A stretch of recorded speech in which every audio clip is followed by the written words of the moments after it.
അങ്കമാലി അയ്യമ്പുഴയിൽ വാഹന പരിശോധനയ്ക്കിടെ നേപ്പാൾ സ്വദേശികൾ പോലീസുകാരെ മർദ്ദിച്ചു. നേപ്പാൾ സ്വദേശിനി ഗീത, സുഹൃത്ത് സുമൻ എന്നിവരാണ് ഉദ്യോഗസ്ഥരെ മർദ്ദിക്കുകയും കടിക്കുകയും ചെയ്തത്.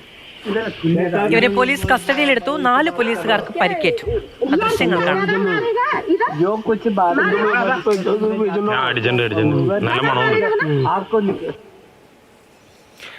പ്രദീപ് ജോസഫ് വിവരങ്ങളുമായി ചേരുകയാണ്. പ്രദീപ്, വാഹനത്തിനുള്ളിൽ പിടിച്ചു കയറ്റി അതിന്റെ ഡോറിനുള്ളിൽ കൂടി പിന്നെയും നുഴഞ്ഞു പുറത്തിറങ്ങി പോലീസുകാരന്റെ മൂക്കടിച്ച് പൊട്ടിച്ചു എന്നൊക്കെയുള്ളതാണ് പുറത്തേക്ക് വരുന്ന വിവരങ്ങൾ. എന്തായിരുന്നു ഒരു അവസ്ഥ?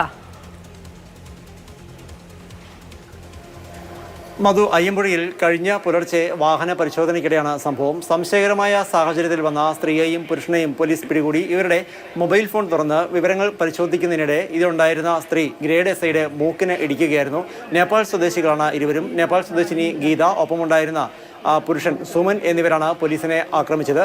പോലീസിന് നേർക്ക് കയ്യാങ്കളിയുണ്ടായി. പിന്നീട് നാട്ടുകാരുടെ കൂടി സഹായത്തോടെയാണ് ഇവരെ പോലീസ് ജീപ്പിൽ കയറ്റിയത്. പോലീസ് ജീപ്പിൽ കയറ്റി വാഹനം നീങ്ങി തുടങ്ങുന്നതിനിടെ ഇവർ പോലീസ് ജീപ്പിൽ നിന്ന് പുറത്തേക്ക് ചാടാൻ ശ്രമിച്ചു. കൂടുതൽ വനിതാ പോലീസുകാരെത്തിയാണ് പിന്നീട് ഇവരെ ആശുപത്രിയിലേക്ക് മാറ്റിയത്. ഇത്തരത്തിൽ ജീപ്പിൽ പോകുന്നതിനിടെ പോലീസുകാരെ കടിക്കുകയും മാന്തുകയും ഒക്കെ ചെയ്തു. അങ്ങനെ മറ്റ് 3 പോലീസുകാർക്ക് പരിക്കേൽക്കുകയും ചെയ്തിട്ടുണ്ട്.